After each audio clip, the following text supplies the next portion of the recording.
At 0847 on the morning of the 14th of October 1943, Staff Sergeant Raymond Sullivan stood on the flight line at Thorpe Abbotts Air Base, watching 291B -17 bombers climb into the grey English sky. He was 19 years old, 7 months as a gunnery instructor, 0 combat missions, and he knew something the generals didn't. Half those bombers wouldn't come back. 600 men, dead, missing, or captured. In a single day, and he had an idea that might sound insane, an idea from a Kansas farm that could change everything. The Germans had cracked the code on killing American bombers. 400 Luftwaffe fighters were waiting over Schweinfurt, Messerschmitt Bf-109s Foch, Wolf 190s, even Me -110 twin-engine destroyers carrying air-to-air rockets. They'd perfected a tactic that was pure murder. Head on attacks from 12 o'clock high, diving at 400 miles per HR toward bombers flying 180, combined closing speed 580 miles per HR, that is 850 feet per second. Faster than sound travels through steel, American gunners had maybe 3 seconds to react, 3 seconds to spot the fighter, aim, calculate deflection, fire. 3 seconds to hit a target the size of a Volkswagen Beetle moving at the speed of a Major League fastball, while sitting in a cramped turret at 25,000 feet, in -40-degree temperatures, with your oxygen mask freezing to your face. The training manual said, lead the target, calculate closure rate, aim where the aircraft will be, not where it is. But calculating deflection at 850 feet per second was impossible. The human brain can't process angles that fast. By the time a gunner aimed where the German fighter would be, the fighter had already moved somewhere else. The gunner would miss, every time, behind the target, and the German would keep coming. 20mm cannons blazing, aiming for the cockpit, kill the pilots, win the war. The first Schweinfurt Raid in August had been a bloodbath. 60 B-17s lost out of 376 aircraft. 600 men gone in 6 hours. The crews who survived told the same story. German fighters attacking head, on moving too fast, impossible to hit. Watching your wingman's bomber explode. Watching the parachutes that never opened. Watching friends die while you fired thousands of rounds and hit nothing. Sullivan had trained 43 gunners since March 1943. He taught them everything the manual said: lead calculation, deflection shooting, smooth trigger control. Then he watched those gunners climb into B-17s, fly to Germany. Some came back. Most didn't. The ones who returned said the same thing every time.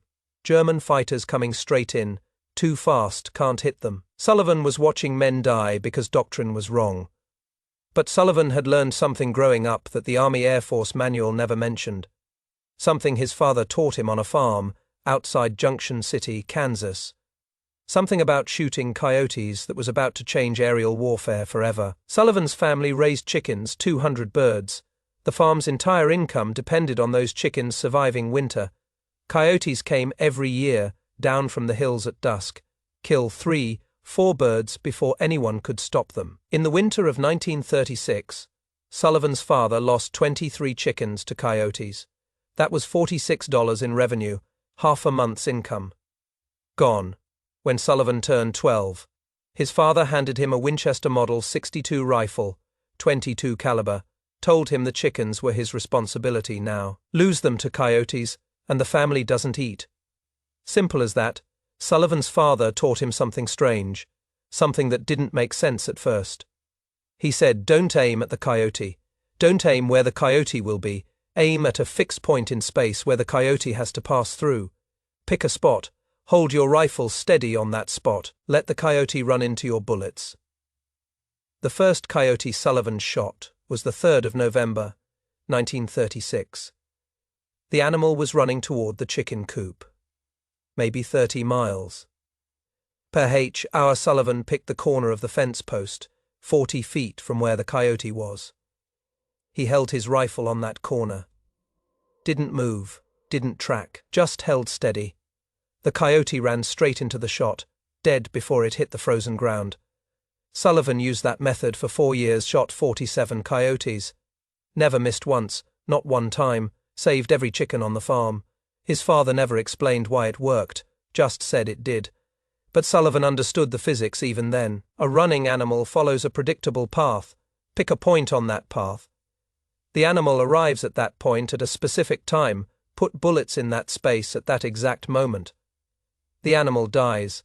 No complicated calculations, no tracking, no deflection math, just simple geometry and patience. Now Sullivan was standing on a British airfield watching American gunners try to hit German fighters using the army method, tracking the target, calculating deflection, aiming where the fighter would be, and they were dying. Hundreds of them, because the method was fundamentally wrong. Sullivan had been thinking about this for weeks. What if gunners stopped trying to track German fighters? What if they picked a point in space ahead of the attacking aircraft and just held their guns there? Let the German fly into a cone of .50 caliber fire instead of trying to chase him with tracer rounds. It was the coyote method, applied to fighters moving at Fe miles per hour instead of Fe. He'd mentioned it to the gunnery officer in September. The officer said it violated basic fire control doctrine. You track the target. You don't fire into empty space. Sullivan asked if the current doctrine was working. The officer didn't answer. Doctrine was doctrine. The manual was the manual, end of discussion. But coyotes didn't care about doctrine. And Sullivan was betting German fighters didn't either. He'd brought something with him that morning, a stopwatch, a notebook. He was going to time how long gunners had to engage attacking fighters, calculate how far ahead they needed to aim. Then he was going to teach them to shoot coyotes instead of trying to shoot bullets at bullets. By Fe hours, he'd either prove the farm kid method worked or watch another Bay Fays get shot down trying to do it the army way. If you're wondering whether Sullivan's insane coyote method actually saved lives or got men killed, stick around, because what happened next changed everything, and almost nobody knows this story. The Second Schweinfurt Raid launched at Fe Flying Fortresses. Each bomber carried Fe men, Fe, American airmen, flying straight toward the most heavily defended target in Nazi Germany. Schweinfurt had ball-bearing factories. The Germans needed those factories. Without ball bearings, their tanks couldn't move, their aircraft couldn't fly. Their entire war machine would literally grind to a halt. The 8th Air Force knew this. They'd tried to destroy Schweinfurt once already, lost Fe bombers in August, didn't stop production. Now they were trying again, same route, same defenses, same head, on attacks that had killed Fe men 2 months earlier. Sullivan stood on the control tower observation deck. He couldn't fly with the bombers. Instructors stayed at base, but he could listen to the radio traffic. He could hear what was happening Fe feet over Germany, and he could time it. The bombers crossed into German airspace at Fe hours. Radio traffic was calm, weather clear, navigation perfect, formation tight. At Fe, the first German fighters appeared. Sullivan heard the radio calls, fighters 12 o'clock high. Count Fe plus, they're forming up. Here they come. Sullivan clicked his stopwatch. The German fighters dove from Fe feet, 4 abreast, wave after wave. The Fe gunners opened fire. Sullivan listened, watched the second-hand tick, timed the engagement 23 seconds, from first contact to the German fighters breaking away. 23 seconds of continuous firing, thousands of rounds of .50 caliber ammunition expended, 0 German fighters shot down, 0 the Germans came around for a second pass, same tactic, 12 o'clock high, head on. Sullivan heard the frustration in the gunners' voices over the radio. They were firing, they were aiming, they weren't hitting anything. The radio crackled with damage reports. 3 Fe's hit on that pass. 1 falling out of formation, crew bailing out. Sullivan looked at his notebook. He'd been calculating angles while listening. German fighter diving from 12 o'clock high at Fe miles per hour. Fe flying straight and level at Fe, combined closing speed Fe miles per hour, that is Fe feet per second. The gunner has maybe 3 seconds to engage. In those 3 seconds, the German fighter closes Fe feet. Here is the problem. If the gunner aims directly at the fighter, his bullets take seconds to reach the target point. In that seconds, the fighter has moved feet. The gunner misses behind the target. Every single time, the training manual solution was to lead the target, aim feet ahead. But calculating feet of lead on a target, moving feet per second, was impossible. The angles changed too fast. The human brain couldn't keep up. That is why American gunners were missing. That is why men had died in August. Sullivan looked at his calculations. What if the gunner didn't aim at the fighter at all? What if he picked a point feet ahead of the bomber and just held his guns there? The German fighter would fly into that point, had to. Physics said so. The fighter was diving toward the bomber. It would pass through that foot point, exactly seconds before reaching firing range. That gave the gunner 2.3 seconds of continuous fire at a target, flying directly into his bullets. The gunner wouldn't be tracking, wouldn't be calculating, would just be holding his guns steady, letting the German fly into a wall of lead, like shooting a coyote running toward the chicken coop. Pick the fence post, hold steady, let physics do the rest. By 16:23 hours, the surviving B-17 started landing. Sullivan counted them. 229 aircraft returned, 62 bombers lost, 620 men dead, captured, or missing. The gunners who made it back looked shocked, haunted. They'd fired thousands of rounds, watched German fighters come straight at them, missed.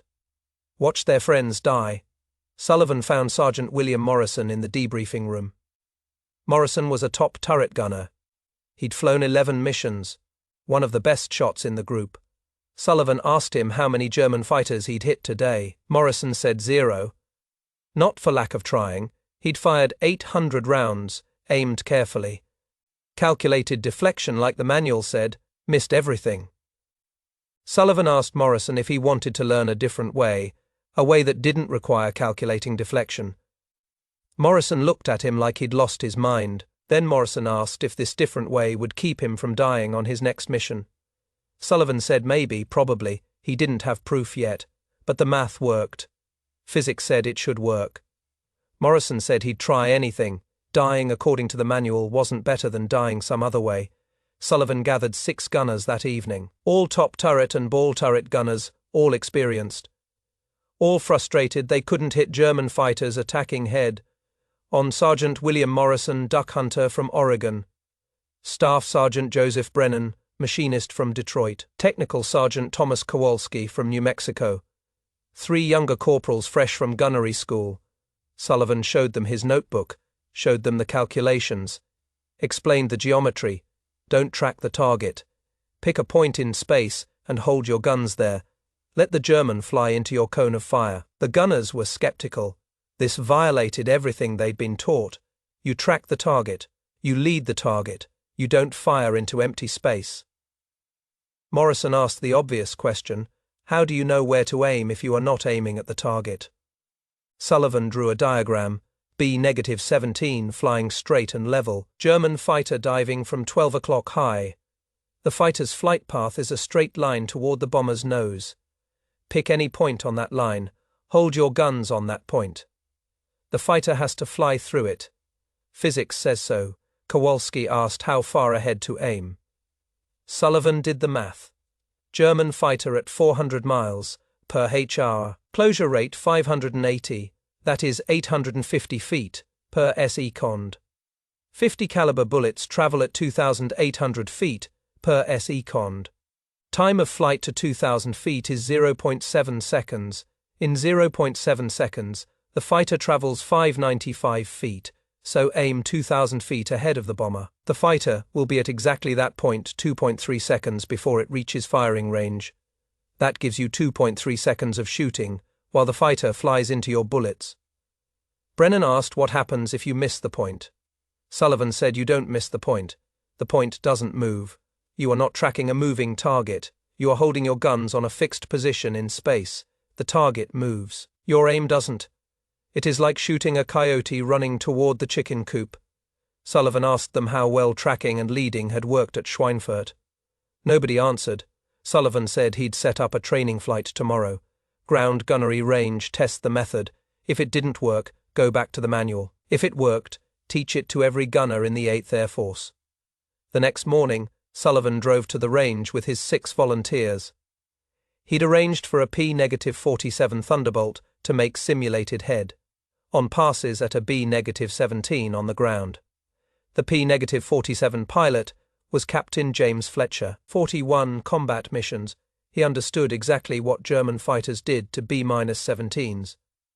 Sullivan explained the method. The gunners wouldn't track him. They'd pick a point 2,000 feet ahead and hold their guns there. Fletcher said that was insane. Any gunner with sense tracked the target. Sullivan said any gunner with sense was missing at Schweinfurt. Fletcher agreed to make the passes. First gunner was Morrison. Sullivan positioned him in the top turret, loaded the guns with training ammunition, chalk-filled rounds that left marks on the P-47's wings. Fletcher took off, climbed to 5,000 feet, set up for his first pass. Sullivan stood next to Morrison, told him to pick a point 2,000 feet ahead. Hold his guns there, don't move them. Fletcher dove. Morrison could see the P-47 at 4,000 feet, coming straight in, 12 o'clock high. Every instinct told Morrison to track the fighter, follow it with his guns, lead it. Sullivan told him don't move the guns. Hold the point. The P-Fay kept coming. Fay, feet. Sullivan told Morrison to fire. Morrison pressed the trigger. The guns hammered. The turret filled with smoke. The P-Fay flew directly through the stream of tracers. Fletcher pulled up, radioed back, said he'd been hit. Multiple strikes on his left wing and fuselage. If this had been combat, he'd be dead. Morrison had just killed a fighter using a method that violated every page of the gunnery manual. The other 5 gunners wanted to try. Sullivan ran them through the same drill. Pick a point, hold your guns, let the fighter fly into your fire. All 6 gunners scored hits. Not perfect. Some missed high, some missed low, but they hit the P-Fay more than they'd ever hit anything, using the manual method. Fletcher landed after the 6th pass. His P-Fay had chalk marks all over the wings and fuselage. Fletcher found Sullivan, asked him where he'd learned to shoot like that. Sullivan said Kansas. Shooting coyotes. Fletcher said Sullivan needed to teach this to every gunner in England today, but teaching every gunner meant getting approval from someone with stars on his collar, and colonels didn't like farm kids telling them doctrine was wrong. Sullivan needed someone who understood that results mattered more than regulations. He found that someone at Fay Hours. Major General Frederick Anderson commanded the 3rd Bomb Division. 37 years old, flying combat missions since May, seen too many bombers shot down, too many crews killed. Anderson had a reputation. He didn't care about doctrine. He cared about destroying targets and bringing his crews home.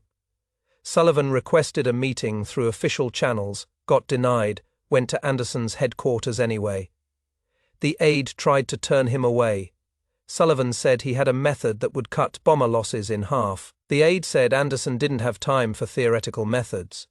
Sullivan said it wasn't theoretical, he'd tested it. It worked. Anderson heard the conversation from his office, called Sullivan in. Sullivan had 5 minutes to explain. He showed Anderson the calculations, the geometry, explained how German fighters were killing bombers because American gunners were tracking targets instead of firing at fixed points. Anderson looked at the notebook, asked if Sullivan had tested this. Sullivan said yes, 6 gunners. All scored hits, all better than the manual method. Anderson asked what Sullivan needed. Sullivan said 2 days, access to the gunnery range, permission to train volunteer crews. Anderson gave him 3 days, told him to prove it worked or stop wasting time. Sullivan gathered Morrison and the 5 other gunners. They became instructors. Each would teach 5 more gunners the fixed point method. By October 5th, Fay gunners had been trained. By October 5th, Fay gunners. Word spread through the bomber groups faster than official channels could track. Gunners talked to other gunners. Crews compared notes. The method had a nickname by October fame D farm kid, aiming. Some called it coyote shooting. The official term Sullivan used was fixed point fire control. Nobody cared what it was called. they cared that it worked. On October 5th, the 8th Air Force launched another deep penetration raid into Germany, target Osnabrück. Same corridor Germans had massacred bombers in for months. 43B phase in the formation had gunners trained in Sullivan's method. German fighters attacked at Fey hours. Same tactics. 12 o'clock. High, head, on passes. The gunners using Sullivan's method didn't track the fighters. They picked points in space feet ahead. Held their guns steady. The Germans flew into walls of 50 caliber fire. 3 Me-face went down on the first pass. 2 FW Fays on the second. The German formation scattered. They'd never encountered defensive fire like this. American gunners weren't missing anymore. After the third pass, the Germans broke off entirely. They'd lost 7 fighters in 4 minutes, unsustainable. The B-Fay formation continued to target, dropped bombs, turned for home, total losses, 4 B-Fays. None from the Fay bombers, whose gunners used Sullivan's method, 7 German fighters confirmed destroyed. All by gunners firing fixed point. When the crews landed, Anderson was waiting on the flight line, standing on the tarmac watching B-Fays come home, 43 bombers with Sullivan, trained gunners.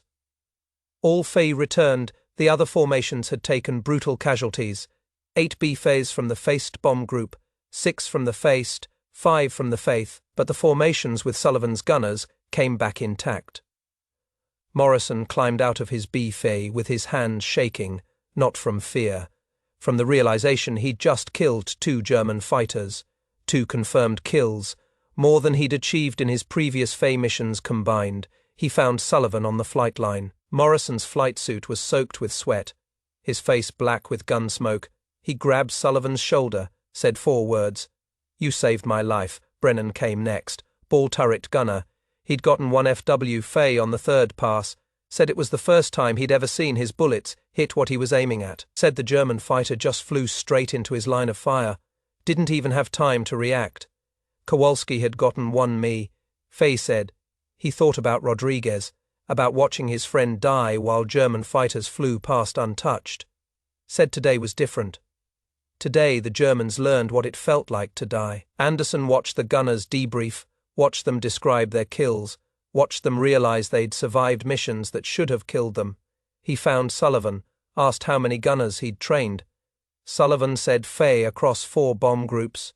Anderson said train everyone, every gunner in 8th Air Force, starting tomorrow. This was now the highest priority in gunnery training. By November 1st, Sullivan had trained Fay gunners. By November 5th, Fay by December 1st, Fay each trained gunner became an instructor.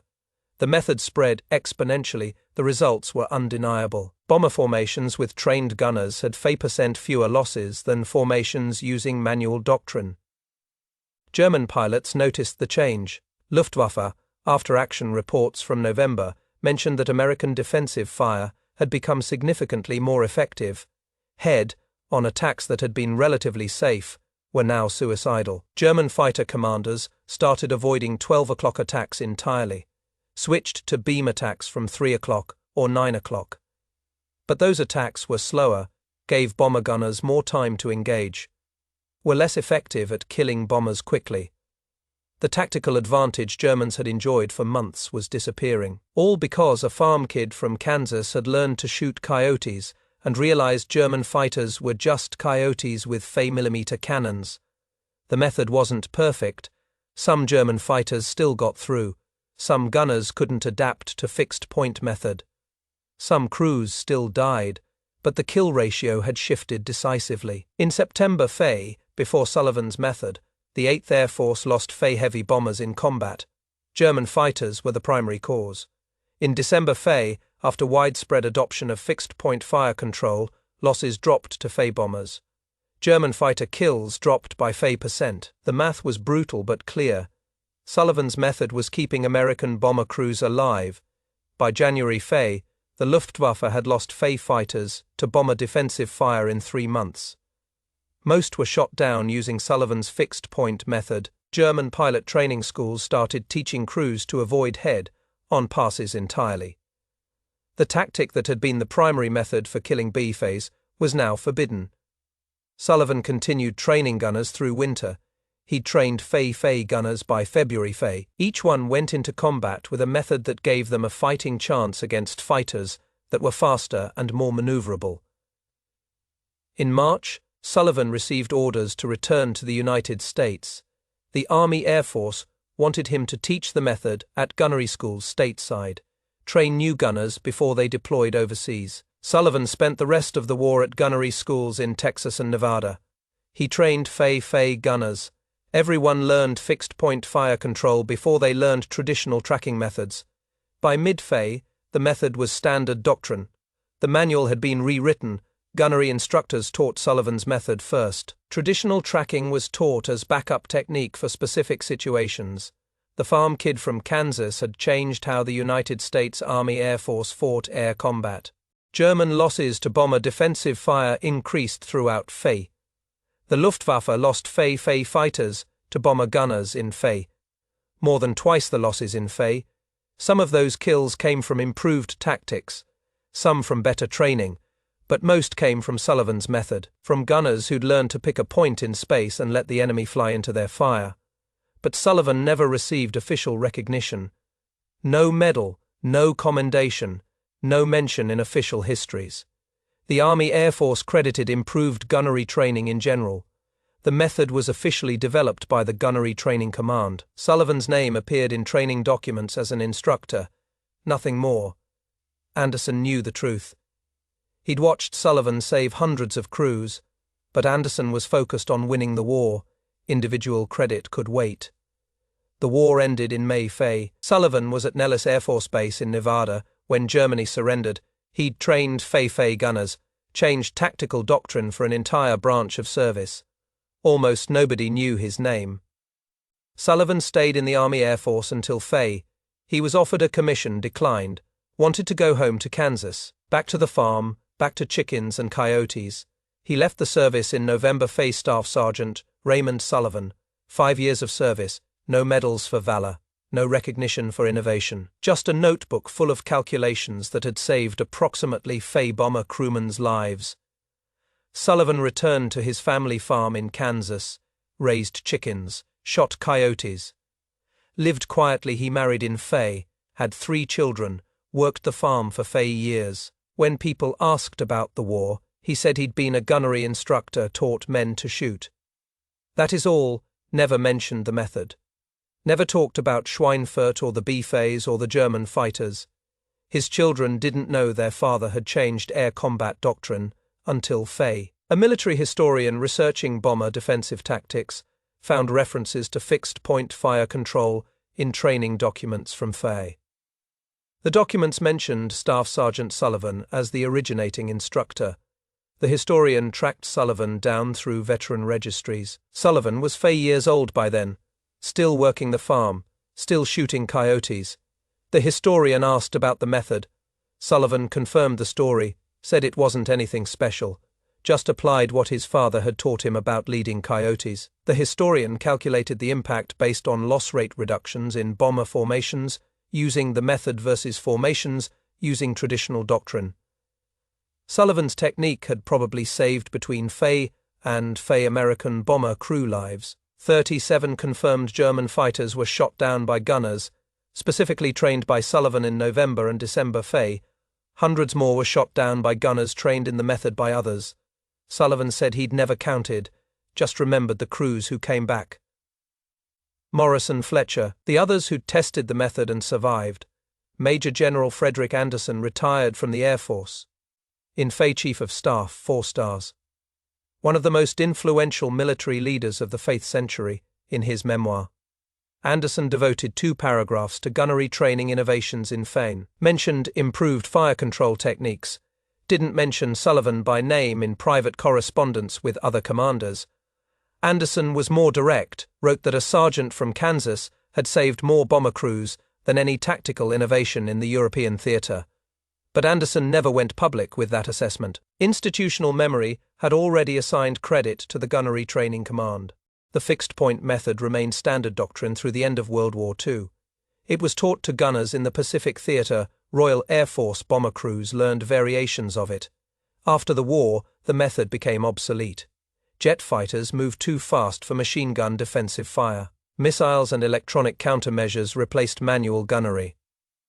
By the phase, bomber defensive guns were being removed entirely. Phase didn't need tail gunners. The era of defensive gunnery had ended. Sullivan's method was forgotten. Training manuals were updated, new doctrine written. Nobody remembered that a farm kid with a stopwatch had figured out how to kill German fighters by treating them like coyotes. Sullivan died on July 5th. He was 5 years old, heart attack while working in the field. His obituary in the local Kansas newspaper mentioned his service in World War II. Army Air Force gunnery instructor veteran. Did not mention he'd saved Fey lives. Did not mention he'd changed tactical doctrine. Did not mention Fey German fighters had been shot down, using a method he'd learned hunting coyotes on a Kansas farm.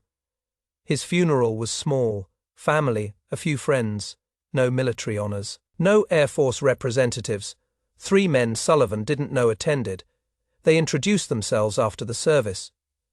Former bomber crewmen, top turret gunners who'd flown missions in Fey.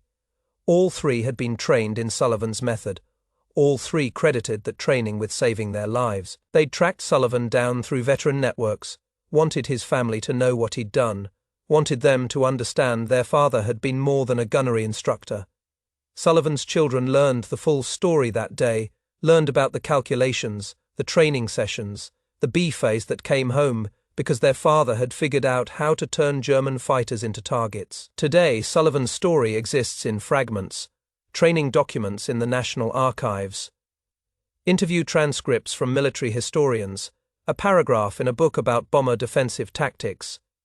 The Air Force Museum at Wright-Patterson has a display about World War II gunnery training, mentions improved fire control techniques developed in Fey, does not mention Raymond Sullivan, but if you dig through the archives, you can find training films from Fey footage of gunners practicing fixed-point fire control. The narrator explains the method: pick a point ahead of the attacking fighter. Hold your guns steady. Let the enemy fly into your fire. The narrator doesn't explain where the method came from, doesn't mention it violated traditional doctrine, doesn't mention it started with a farm kid timing German fighter attacks with a stopwatch. That is how innovation actually happens in war, not through committees or research programs, through soldiers who see problems and solve them, who ignore doctrine when doctrine kills people, who trust what worked on the farm more than what is written in the manual.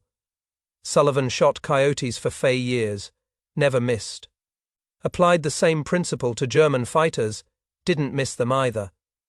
His method saved Fey American bomber crewmen, shot down Fey German fighters in the first 2 months, changed how the United States Army Air Force fought, and almost nobody remembers his name.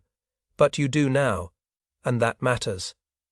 Because these men deserve to be remembered, Raymond Sullivan deserves to be remembered. Not because he wanted recognition, he didn't, but because his story proves something important, that creativity matters more than rank, that practical experience beats theoretical doctrine, that sometimes the best solution comes from the most unexpected place. A farm in Kansas, a Fey year, old boy learning to protect chickens from coyotes. That lesson is worth remembering, that story is worth telling, and now you're part of making sure it doesn't disappear into silence. This is WW Fey Shadow Tales. We find the stories history forgot, the heroes nobody talks about, the innovations that changed wars but never made it into textbooks. Sullivan's story is one of hundreds we're bringing back from the archives. Thank you for listening, thank you for remembering. These men deserve that much.